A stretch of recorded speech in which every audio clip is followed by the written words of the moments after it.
17 ditë pas ngjarjes, policia Kosovës ka publikuar fotografinë e një të dyshuari për tentimvrasje në Gjakov të ndodhur mbrëmjen e 3 janarit.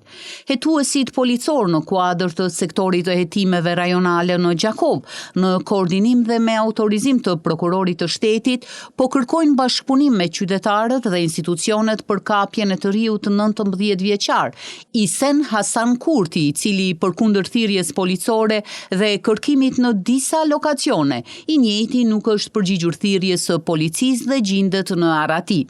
Rasti në fjalë ka ndodhur mbrëmjen e 3 janarit, ku si pasojë disa të shtënave me armë zjarri në Gjakov, ka mbetur i plagosur një fëmijë.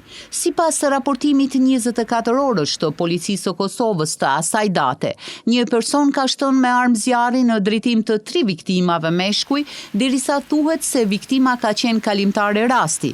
E njëjta është dërguar për tretman mjekësor në qendrën klinike universitare të Kosovës, ndërsa i dyshuari gjendet në Arati.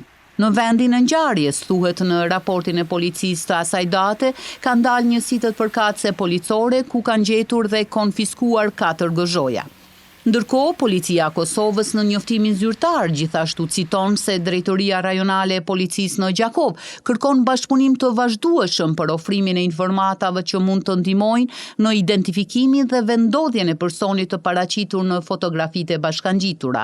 Për çdo informat, qytetarët mund të kontaktojnë policinë e Kosovës në numrin e telefonit 192, stacionin më të afërt policor, ose përmes emailit zyrtar info@kosovapolice.com.